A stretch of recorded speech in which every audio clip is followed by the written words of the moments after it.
NATO کا middle asset version MeToo کیوں ناکام ہوا؟ نیٹو کا مڈل ایسٹ ورژن میٹو یعنی مڈل ایسٹ ٹریٹی آرگنائزیشن اب موجود نہیں ہے، جس کی بنیاد ترکیہ اور عراق نے رکھی تھی۔ یہ 79 کی دہائی میں تحلیل ہونے سے پہلے 24 سال تک موجود رہی۔ یہ اتحاد نیٹو کی طرح تھا کیونکہ اس کی بنیادی مقصد خطے میں سوویت یونین اور کمیونسٹ ایکسٹینشن کو روکنا تھا۔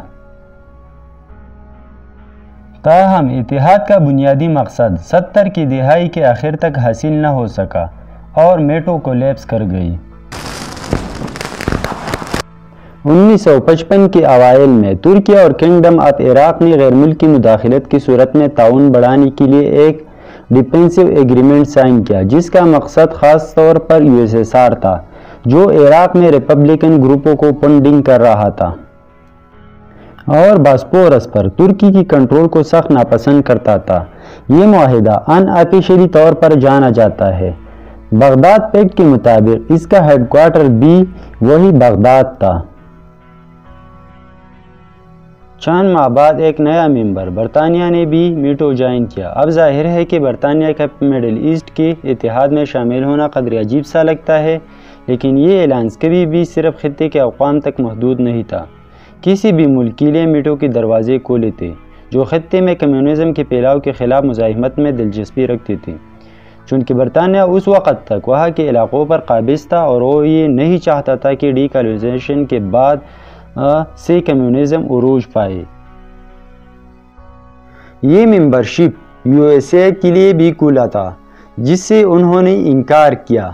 آلریڈی برطانیہ کی شمولیت سے بہت سے پڑوسی ریاستوں نے اس اتحاد سے کوئی تعلق نہیں رکھنا چاہتے تھے۔ ان میں سب سے زیادہ قابل ذکر مصر تھا، جس پر 1956 میں برطانیہ نے حملہ کیا تھا، جو قدرتی طور پر اس الائنس کی مکمل مخالفت تھی۔ اس لیے بہت کم پڑوسی ریاستوں نے میٹو کو پسندیدگی سے دیکھا۔ بہت لوگ فکرمند تھے کہ اسرائیل کو اس الائنس میں شامل ہونے کی اجازت دی جائے گی، یا اس الائنس کی وجہ سے ترکیہ برٹش ٹروپس کو مڈل ایسٹ میں رکھنے پر مجبور ہو جائے گا، اور عرب لوگ یہ نہیں چاہتے تھے کیونکہ مڈل ایسٹ نے ایک طویل عرصہ ترکی اور برٹن فوجوں سے چھٹکارا حاصل کرنے کی کوشش میں صرف کیا تھا، اور عرب لوگوں کو یہ خدشات تھا کہ یہ ایک نیا امپیریلزم ان کے لیے ثابت ہو سکتا ہے۔ مختصراً یہ کہ برطانیہ کے بعد پاکستان اور ایران نے بھی میٹو کو جوائن کیا، اور مزید پلان یہ تھا کہ عرب لیگ بھی اس میں شامل ہو جائے، لیکن ایسا کبھی نہیں ہوا اور زیادہ تر عرب ممالک اس الائنس میں شامل نہ ہوئے۔ تو پھر کیوں؟ سب سے پہلا مسئلہ یہ تھا کہ انٹیگریشن اتنا گہرا نہیں تھا۔ اس کے علاوہ برطانیہ اور ترکیہ نے ریجن میں سوویت یونین کے ساتھ تنازع کی صورت میں کچھ فوجیوں کو پیچھے ہٹا دیا تھا۔ کوئی خاص یونیفائڈ سٹرکچر یا ملٹری کوآپریشن بھی نہیں تھا۔ دوسرا مسئلہ یہ تھا کہ محض 3 سال بعد عراق میں بغاوت سے بادشاہت کی تختہ الٹ دیا گیا اور نئی حکومت معاہدے سے دستبردار ہو گئی، اور بغداد کی جگہ اس طرح سنکارا اس اتحاد کا ہیڈ کوارٹر بن گیا، جس کا نام سینٹو رکھ دیا گیا۔ عراق جلد ہی USSR، ایجپٹ اور شام کے ساتھ دوسرے قوموں پر پریشر ڈالنا شروع کیا کہ اس معاہدے میں شامل نہ ہو، جس نے کام کر دکھایا۔ مزید یہ کہ 1965 میں پاکستان اور انڈیا کے درمیان جنگ چھڑ گئی تو پاکستان نے ایران سے مدد کے لیے ریکویسٹ کی، جو کہ مسترد کر دیا گیا، جس کا مطلب یہ تھا کہ اس اتحاد میں پاکستان کی جگہ بڑی حد تک ایرریلیونٹ ہو گئی۔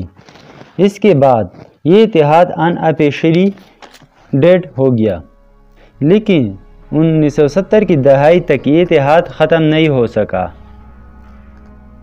یہ اتحاد واقعتاً فیل تب ہوا جب ترکی نے سائپرس پر 1974 میں حملہ کیا۔ برطانیہ نے کہا کہ وہ باقی اتحادوں کو مزید فوج یا ہتھیار نہیں فراہم کرے گا، اور 5 سال بعد شاہ ایران کا تختہ الٹنے کے بعد نئی ایرانی حکومت نے معاہدے کو ختم کر دیا، اور پاکستان نے تہران کی نئی حکومت کے ساتھ تعلقات کو مثبت رکھنے کے لیے دوسرے دن ایسا ہی کیا، اور اس کے فوراً بعد برطانیہ اور ترکی نے اس اتحاد کو تحلیل کرنے کا انتخاب کیا، جس سے مڈل ایسٹ کا نیٹو ورژن ختم ہو گیا۔ مجھے امید ہے کہ آپ نے اس ویڈیو کو لائک کیا ہوگا۔ چینل کو سبسکرائب کرنا نہ بھولیں اور بیل آئیکن ضرور دبائیں۔ شکریہ۔